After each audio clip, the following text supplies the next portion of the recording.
So, iti problema sa Platinum, iti Comelia Homes, iti Syudad, iti Lawaga. Mismo, nga niya kung sa Jason Badal Pereira kas homeowner, iti nakamat ng subdivision, iti naka-experience siya, iti kinaawan, iti Supidanom, iti unay, iti nakamat ng subdivision.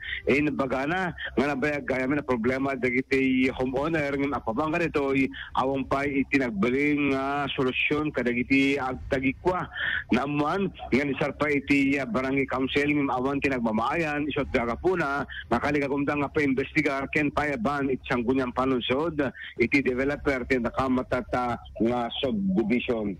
We have problem ever since, Mr. Chair. I'm also a homeowner in the said gated community, Mr. Chair, although I'm not residing there, Mr. Chair. Every summer, the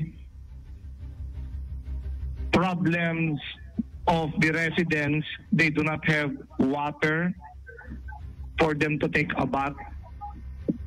They have no water to prepare for their food, and more often than that, they are even using disposable paper plates because they cannot wash their chores, Mr. Chair. Now, Mr. Chair, I am so baffled, Mr. Chair. We all know that Camellia is owned by the Villars. They have been senators for so many times, Mr. Chair. They are also known as the richest family in the Philippines. And yet, this problem in Camellia, one of their projects, could not be resolved for more than 10 years now. Mr. Chair, I could not also understand that the Villars are also the owner of Prime Water.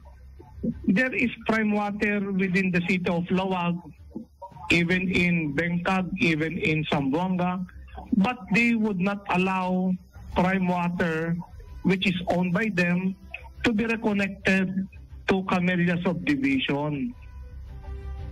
So you are the owner of Camellia Subdivision, you are also the owner of Prime Water. Yet you do not want to connect these two establishments in order to redound to the benefit of the residents in Camellia. There are more than 1,000 residents in Camellia. There are more than 600 houses in Camellia at present, Mr. Chair.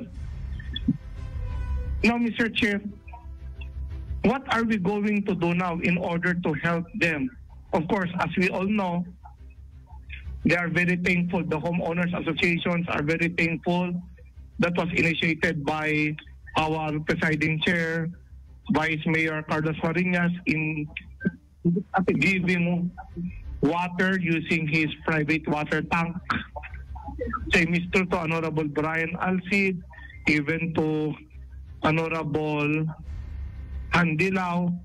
And on my part, Mr. Chair, I talked to Mayor Michael Marcos yesterday, and immediately he also granted my request by utilizing the BFP water tank, and they immediately gave water in Camellia yesterday, and I called again at the mayor's office today because they do not have water again today, Mr. Chair.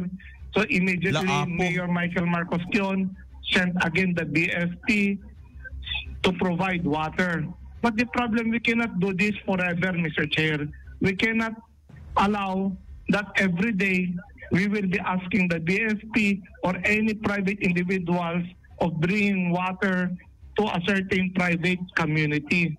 Tingnan pa ni Jose Pereira, Idol Bernard, kita yung dano, dati naglabsingan ti developer, as kung may ti fire hydrant, amo tayo kuna na, ngayon ti agdan makit... Kasunod na magkaroon, Idol Dance, kasunod na nga maadan ti fire hydrant, no, awan mo ti hydrant da, awan mo danum da. Musyo, di dyan, Idol Bernard. Awan na. Question na data.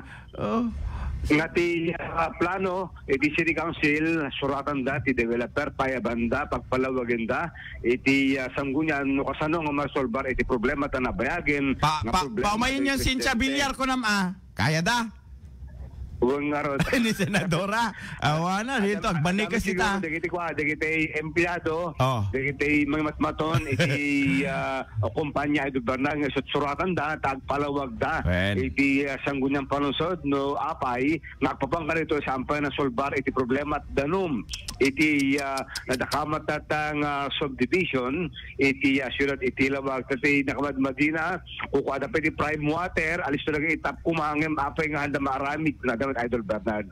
So nga mo ito, no anya iti pagtungpalan, iti problema nga ni brought out iti sanggunyang panusod, tama siya iti nagreklamo ket homeowner iti nakamat subdivision Idol Bernard. Ada digiti nakikita pa nga videos or photo nga ti reklamo da pa din ket nabangsi ti angot na Idol Dennis. Agpaypayso nga ta dijay.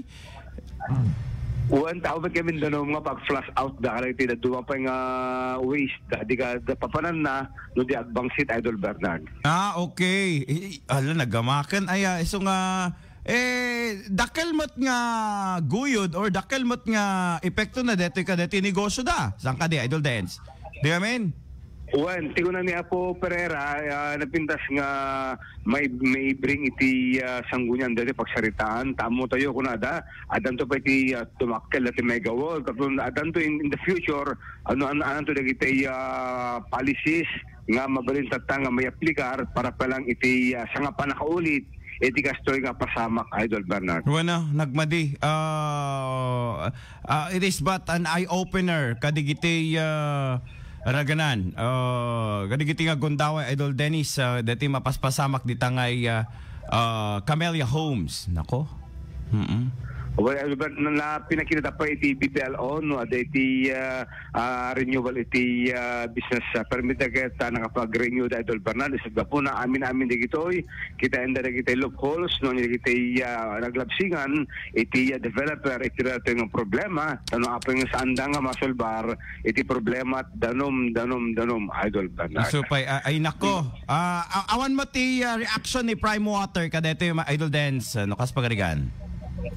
Awang pa surakan da pa ibot Idol Bernard iti Prime Water kasama din iti Camellia Homes sabi kasi mapagsaritaan iti konseho amang solbar iti problema kan timak dermet ni Apo kung sa Jeff Pariñas tan timit namon na hana basta mangitak kano iti linya iti Prime Water iti Camellia Lupay may siyang kumpanya but separate branch kano so nga adam susot a policy Idol Bernard tanos pwede man ta hamat kahit kano nga iris iti Prime Water nga itap baka hangkay di pressure di danom ket dakkel iti perdisyon dagiti water line iti subdivision so nga pakikita dato as-built plan dati plano ng maumpa iti may dasar nga plano iti nadakamat tatang developer Idol Bernard so nga komplikado iti problema tatdanom iti nadakamat ng subdivision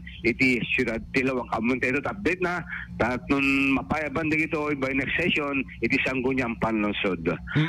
Tamang pelang manibot mismo iti sanggunyang panlungsod Idol Dennis Gabriel Alipio tatak Armen.